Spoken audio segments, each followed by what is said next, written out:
1962, a year when the world held its breath during the Cuban Missile Crisis, when John F. Kennedy was in the White House dreaming of the moon, and when music was spinning on turntables in every American home. A time when songs weren't just melodies, they were companions, soundtrack to first dances, summer nights, and hearts that beat a little faster. And today, we're taking a look back at 18 of the most unforgettable, forgotten one-hit wonder songs of 1962. So grab your sweetheart or just a memory of one. If you're ready for a journey through time, hit like, subscribe, and let's begin the ride. Hey, Song number 1, Hey, Baby, Bruce Channel. That harmonica riff, raw, insistent, impossible to ignore. Released in January 1962, this Texas rockabilly anthem climbed to #1 on the Billboard Hot 100 in March and stayed there for 3 weeks. come over, baby, give me your word. The harmonica player was Delbert McClinton, and legend has it that when the song toured the UK, McClinton gave a young John Lennon some tips on playing the harmonica. Tips that would shape Love Me Do just months later. Wanna know if you'll be my girl.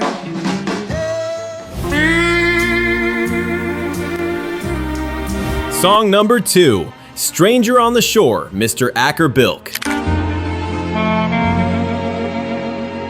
A clarinet floating like smoke over water, carrying something that feels like longing, like watching someone walk away at a train station. This British instrumental reached #1 in May 1962, making Acker Bilk the first British artist to hit #1 in the Hot 100 era. The song was originally written for his daughter Jenny, and it became one of the least remembered #1s of all time. Yet somehow, when you hear it, you remember exactly how it feels to miss someone you can't quite name.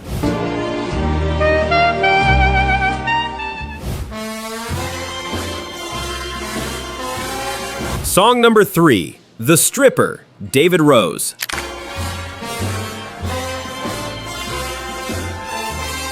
No words, just brass and drums and the kind of cheeky bump and grind rhythm that made grandmothers blush and teenagers grin. Bandleader David Rose released this instrumental in July 1962, and it shot to #1 on the Billboard Hot 100, staying there for 1 week. It became the unofficial soundtrack to burlesque shows and comedy sketches for decades to come. Rose never reached the top 100 again, but this song, bold, brassy, and unapologetic, remains a cultural touchstone, the kind of music that makes you walk with a little more swagger.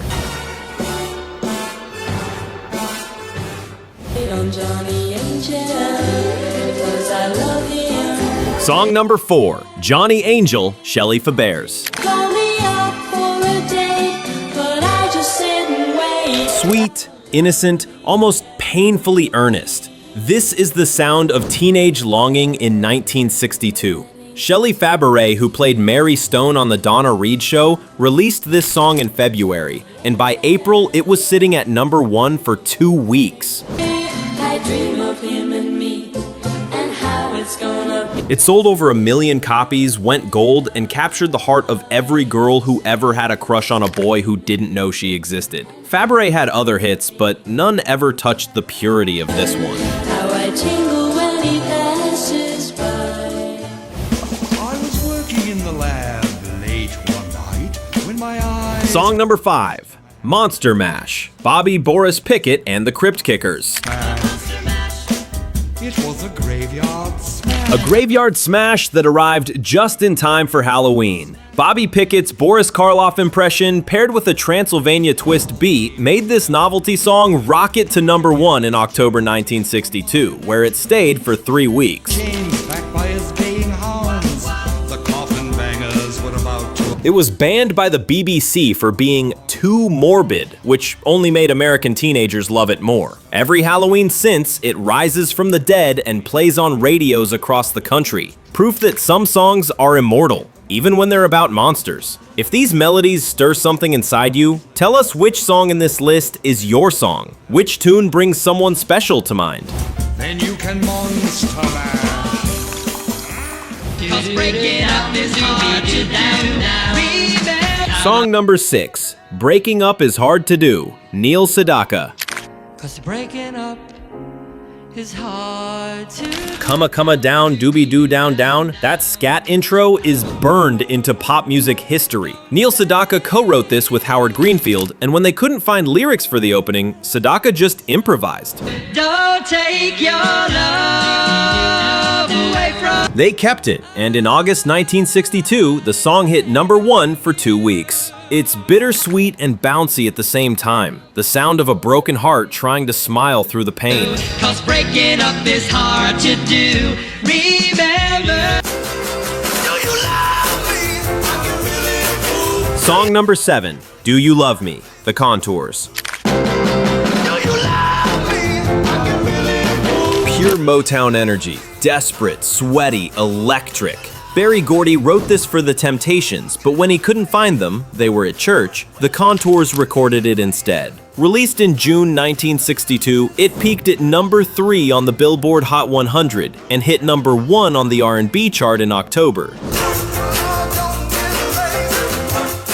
3 weeks at the top. The song asks a simple question and makes you move while you think about the answer. It's the kind of song that makes you want to grab someone and dance until the floor shakes.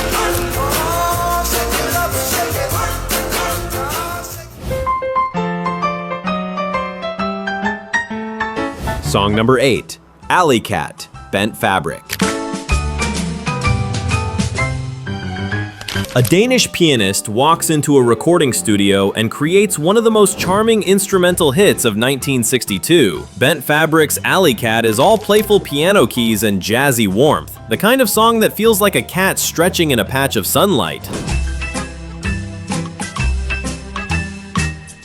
It peaked at #7 on the Billboard Hot 100 in September, spent 18 weeks on the chart, and won a Grammy Award for Best Instrumental Theme. It went gold, sold over 1 million copies, and yet most people today couldn't name who played it. But when it plays, you can't help but smile. You get to like it if you give it a chance now. Come on. Song number 9, The Loco-Motion, Little Eva. In your ABC. So come on, do The babysitter who became a star. Eva Boyd was just 17 watching Carole King and Jerry Goffin's Kids when they asked her to sing the demo of a song they'd written. That demo became the record, and in August 1962, it hit #1 on both the Billboard Hot 100 and the R&B charts. You gotta swing your hips now. Come on. It stayed at the top for 1 week, but the dance craze it sparked lasted all year. King and Goffin invented a dance to go with the song, and suddenly, every teenager in America was doing the Loco-Motion at sock hops and school dances. Easy now, don't lose control. A little bit of rhythm. Song number 10, Telstar, The Tornadoes. Named after the satellite that changed the world, this futuristic instrumental reached #1 in December 1962, making the Tornadoes the first British band to hit #1 in America. The song sounds like space, electronic, otherworldly, a transmission from the stars.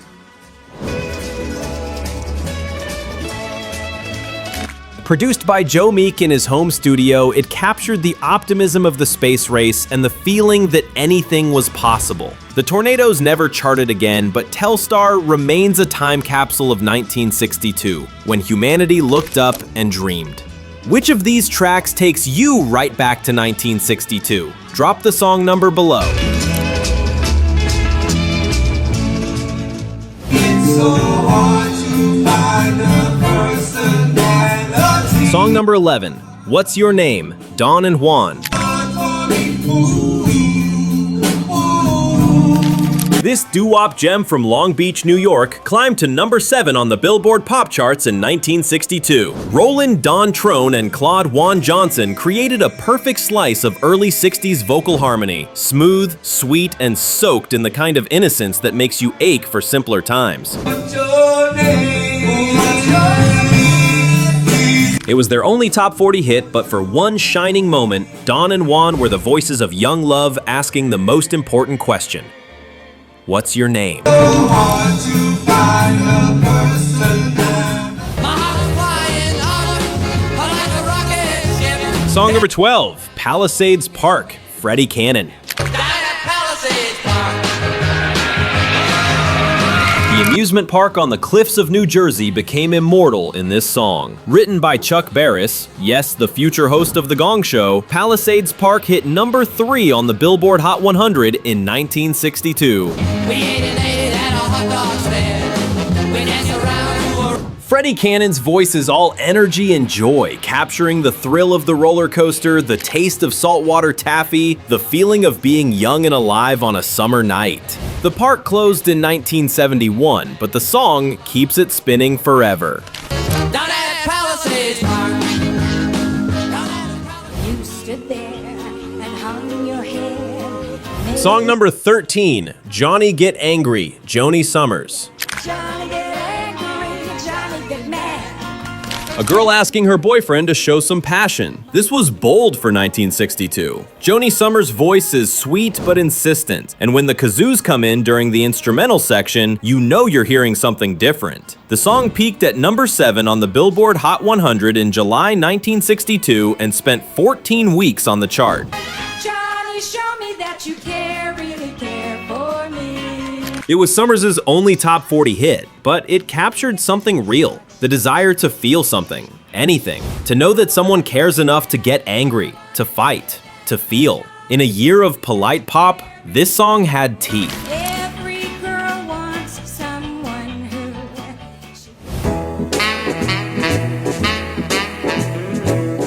Song number 14, Soul Twist, King Curtis. The year's top R&B single was this saxophone-driven instrumental that made bodies move without asking permission. King Curtis, one of the greatest session saxophonists of all time, released Soul Twist in 1962, and it hit number 1 on the R&B chart for 2 weeks while climbing to number 17 on the Billboard Pop chart. It's all groove and swagger, the kind of song that sounds like Saturday night in a club where the walls sweat and nobody wants to go home. Curtis had a legendary career as a session musician, but this was his moment in the spotlight. And what a moment it was.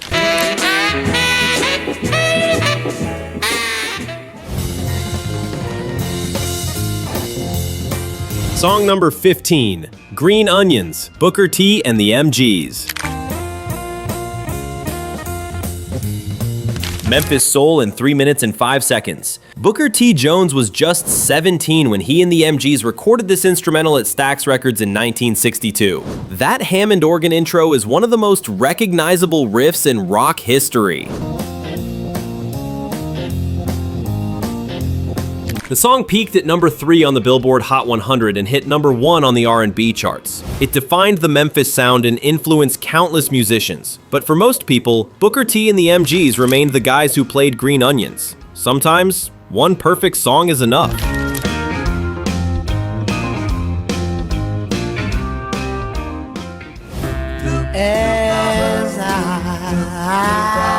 Song number 16, Duke of Earl, Gene Chandler. You are my girl.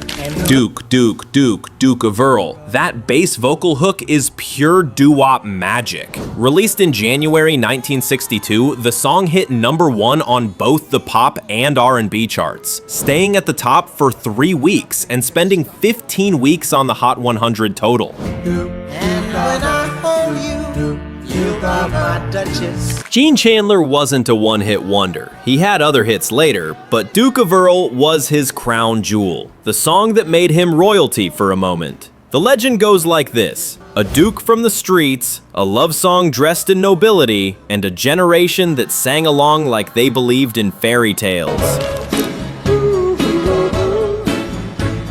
The lyrics were about surfboards and waves and endless summer, and America fell in love. The Beach Boys would go on to become legends, but this song was the first postcard from a place everyone wanted to visit. A place where the sun always shines and the water is always perfect. Early in the morning we'll be starting. Let me in, woo. Song number 18, Let Me In, The Sensations.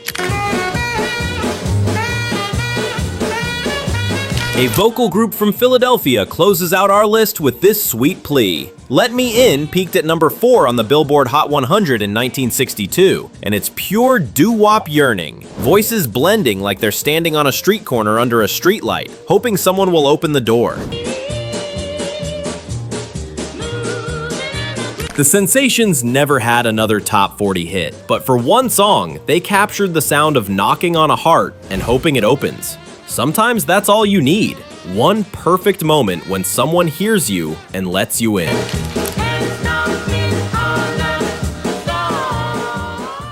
And there you have it. 18 unforgettable, forgotten one-hit wonder songs that made 1962 timeless in the hearts of millions. Was there a song that brought back a memory you hadn't thought about in years? Drop a comment below and share with us which 1962 song is your memory, because music is most beautiful when it's shared. Don't forget to like, subscribe, and hit the bell so you won't miss the next chapter in this time-spinning mixtape. See you on the next play.